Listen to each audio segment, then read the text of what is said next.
నమస్కారం. నేను డాక్టర్ శ్రీనివాస్ చెరిమిల సంస్కృతి కేరళ ఆయుర్వేద క్లినిక్ నుంచి మాట్లాడుతున్నాను. ఈరోజు మనం డిస్కస్ చేసే టాపిక్ వచ్చేసి అర్షమూలలు. దాన్నే పైల్స్ అంటాము. హెమరాయిడ్స్ అంటాము.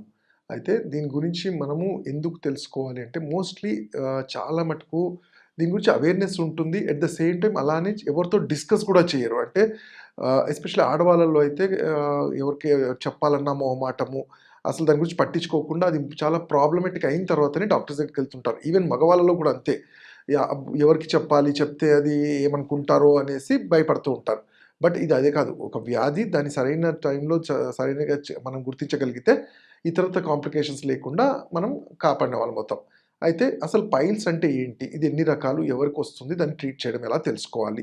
దానికన్నా ముందు అసలు గుర్తించడం ఎలా అనేది చాలా ఇంపార్టెంట్. ఎందుకంటే మీరు చూస్తే పైల్స్ అనగానే చాలా మందికి మోషన్ దగ్గర పెయిన్ లాంటిది కానియండి, లేదంటే మోషనల్‌లో ప్రాబ్లమ్ రావటము, కూర్చుంటే నొప్పొస్తే పైల్స్ అనే అనుకుంటారు. బట్ కానీ జనరల్‌గా పైల్స్ కన్నా ముందు ఇక్కడ కొన్ని ఫిస్టులా అంటాం. ఫిస్టులా అంటే యానల్ రీజియన్ దగ్గర చిన్న ఓపెనింగ్ ఉండి అది ఇంటెస్టైన్స్ వరకు కూడా లోపల ప్రోబ్ అది ఓపెన్‌గా అవుతుంది.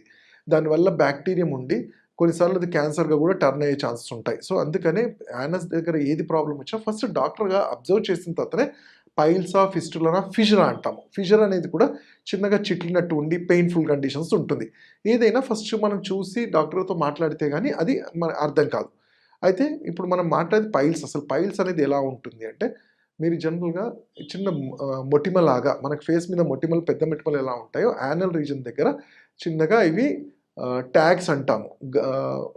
చిన్న చిన్నగా బొడిపల్లాగా ఉంటాయి. అయితే కొంతమందికి ఒకటుంటాయి, కొంతమందికి 4, 5 ఉంటాయి, కొంతమందికి మల్టిపుల్‌గా కూడా పెద్దగా ఉంటాయి. మోస్ట్‌లీ ఇదేంటంటే ఎవరికొస్తుంది? ఎవరైతే సరిగ్గా టైంకి తినరు, సరే రోజువారీ మోషన్ పాస్ చేయరు, కాన్‌స్టిపేషన్ ఉన్నా ఏదో మేనేజ్ చేస్తున్నారనే వాళ్ళలో, గ్యాస్ట్రిక్ సంబంధిత వ్యాధులు, ఇతరత్ర మెడిసిన్స్ ఏమన్నా వాడుతున్నారు, లాంగ్ టర్మ్ మెడిసిన్స్ వాడుతున్నప్పుడు, హార్మోనల్ ప్రాబ్లమ్ ఉన్నప్పుడు, ఎస్పెషల్లీ థైరాయిడ్ కానీ ఇట్లాంటి వాళ్ళలో అండ్ ఆడవాళ్ళలో ప్రెగ్నెన్సీ టైంలో కానియండి, హార్మోనల్ ఇంబాలెన్స్ ఉన్న వాళ్ళలో కూడా అండ్ కమింగ్ టు లైఫ్ స్టైల్‌లో ఏంటంటే ఎక్కువ సిట్టింగ్ జాబ్ ఎవరైతే ఉంటారో లైక్ డ్రైవర్స్ అని కానియండి, టీచర్స్ అని కానియండి, హూఎవర్ చాలా ఎక్కువ సేపు హార్డ్ స్టో వాటి మీద కూర్చునే వాళ్ళుంటారు. వీటి వల్ల యానల్ రీజియన్ దగ్గర ఉండే వెసల్స్‌లో రక్త ప్రసరణ సరిగ్గా ఉండక అక్కడ బొడిపెల్లాగా రాని అవి బయటికి ప్రొట్రూడ్ అవుతుంటాయి. ఇవే ఎక్స్‌టర్నల్ పైల్స్ అంటాం. ఇవి 2 రకాలుగా ఉంటాయి. ఒకటి ఎక్స్‌టర్నల్ బయటికి కనబడతాయి చూడగానే. ఇంకోటి ఇంటర్నల్ అంటాం.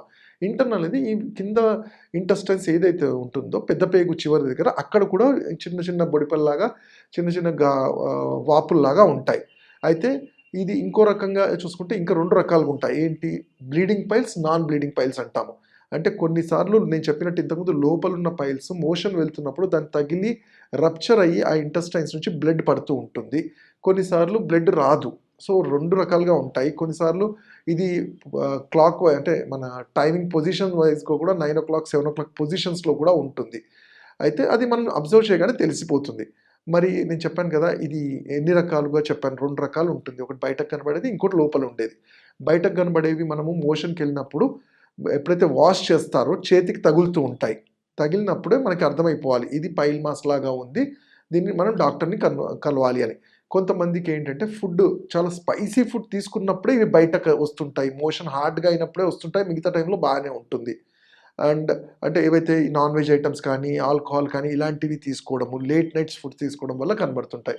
ఇంకొంతమందికి చాలా తక్కువ వాటర్ తీసుకుంటారు. బాడీ హైడ్రేట్ అవ్వదు. వాళ్ళలో డ్రైనెస్ పెరిగినప్పుడు కూడా మోషన్ వెళ్ళినప్పుడు ఈ ఆహ్, పైల్స్ అనేవి తగులుతూ ఉంటాయి.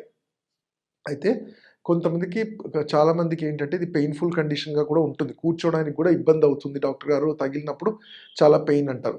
ఫస్ట్ ప్రికాషనరీ థింగ్ ఏంటి అంటే దీనికి నొప్పి తగ్గడానికి నొప్పి గోళీల కన్నా ఆయుర్వేదంలో చెప్పబడిన స్లిస్ బాత్ అంటాము. అంటే ఒక 1 లీటర్ వాటర్ గోరువెచ్చని వాటర్‌లో త్రిఫలా చూర్ణం అని దొరుకుతుంది. అదే హరితకి, విభితకి, ఆమ్లకి పౌడర్ సమపాలలో ఈ చూర్ణం తీసుకొని త్రిఫలా అనేది మార్కెట్‌లో దొరుకుతుంది. దాంట్లో కూర్చోగలిగితే వాపు ఏదైతే ఉంటుందో దానికి కావాల్సినంత ఆక్సిజనేషన్ దానికి కావాల్సినంత డైలేషన్ జరిగి టెంపరరీగా పెయిన్ రిలీఫ్ ఉంటుంది. మరి దీనికి సరైన టైంలో గుర్తించకపోతే ఏంటి అంటే, అది సర్జరీగా మేము చూస్తుంటాం. పైల్స్ వచ్చిన వాళ్ళు సర్జరీకెళ్తుంటారు. అలానే ఆయుర్వేదంలో క్షారసూత్ర అంటాము. అది కూడా సర్జికల్ ప్రొసీజర్. అయితే ప్రతి పైల్‌కి వచ్చిన ప్రతి అరచమూలలకి మనం సర్జరీ చేసుకుంటూ వెళ్ళలేము. మనం మన కంట్రోల్‌లో కానప్పుడే ఎవరైనా సజెస్ట్ చేస్తారు. మరి సర్జరీ చేసిన తర్వాత మళ్ళీ రిపీట్ అవ్వకుండా ఉంటుందంటే ఇదే లైఫ్ స్టైల్ ఇలానే ఉంటే మళ్ళీ వచ్చే ఛాన్స్ ఉంటుంది. అదే ఆయుర్వేద పద్ధతుల్లో పథ్యాపథ్యాలు చేసుకుంటూ సరైన టైంలో ఔషధాలు తీసుకుంటే మళ్ళీ రిపీట్ అవ్వకుండా కూడా మన బాడీని మనం మేనేజ్ చేయగలుగుతాం. దానికి మనం ఫస్ట్ చేయాల్సిందేంటి? తీసుకునే డైట్ అనేది సాత్విక ఆహారం అంటాం. నేను ఇంతకుముందు చెప్పినట్టు ఫుడ్ అనేది స్పైసీగా పచ్చళ్ళు కానియండి, ఆల్కహాల్ కానియండి, లేదంటే నాన్ వెజ్ ఐటమ్స్ ఎక్కువ కాకుండా లిమిటెడ్‌గా మన శరీర తత్వాన్ని బట్టి మనము ఒక ఆయుర్వేద వైద్యుడిగా మేము చెప్తాం. వాత పైత్య కఫాలు ఉన్నప్పుడు ఏం ఫుడ్ తీసుకోవాలి మీరని. ఎస్పెషల్లీ ఈ పైల్స్ ఉన్న వాళ్ళలో ఇది పైత్యానికి సంబంధించిన వ్యాధి కాబట్టి వీళ్ళని ఎక్కువగా ఔషధంలాగా పనిచేసేది మజ్జిగ అంటాం. అంటే దీన్ని తక్రము బాగా చిలికిన మజ్జిగని వడగట్టుకొని దాన్ని రోజుకి 1-2 గ్లాసులు తాగగలిగితే ఈ పైల్ మాస్ లోపల నుంచి ష్రింక్ అవ్వడమే కాకుండా ఇంటెస్టైన్స్‌లో పెరిస్టాల్టిక్ మూవ్‌మెంట్ పెరిగి మోషన్ అనేది క్లియర్ అవ్వడానికి హెల్ప్ అవుతుంది. ఫర్దర్‌గా కాన్‌స్టిపేషన్, గ్యాస్ట్రిక్ ప్రాబ్లమ్స్‌లో కూడా చాలా హెల్ప్‌ఫుల్ అవుతుంది. అలానే టైంకి ఫుడ్ తీసుకోవడం అనేది మన మెటబాలిజాన్ని కరెక్ట్ చేయడం. అంటే మన ఇంటెస్టైన్స్‌కి కావాల్సిందేంటి? ప్రతి 6 అవర్స్‌కి, 8 అవర్స్‌కి అవి పని చేస్తేనే దాంట్లో ఉండే పోషకాలు, గుడ్ బ్యాక్టీరియా పనిచేయటము బాడీని ఫ్లష్ అవుట్ బాడీలో ఉండే వేస్ట్ అంతా ఫ్లష్ అవుట్ చేస్తూ ఉంటుంది. అంతేగాని మనం పొద్దున్న తిని నేను రాత్రి వరకు తినను అంటే మన మెటబాలిజం దెబ్బతిని ఈ గ్యాస్ట్రిక్ ప్రాబ్లమ్స్ దాని తద్వారా ఈ పైల్స్ ఇలాంటివన్నీ చూస్తుంటాం. అయితే నేను ఇంతకుముందు చెప్పినట్టే డైట్ అనే దాంట్లో వచ్చేసరికి టైం అనేది చాలా ఇంపార్టెంట్.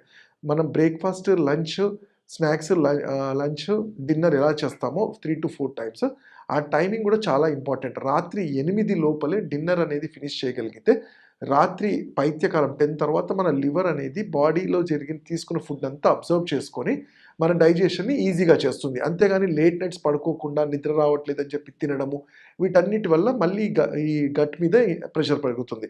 అలానే ఫుడ్స్‌లో ఈజీగా డైజెస్ట్ అయ్యే ఫుడ్, హై ఫైబర్ ఉన్న ఫుడ్ లైక్ ఎనీ ఫ్రూట్స్ జామకాయ, బనానా కానీ, పోమ్‌గ్రానైట్ కానీ ఇలాంటి ఫ్రూట్స్‌లో హై ఫైబర్ ఉంటుంది.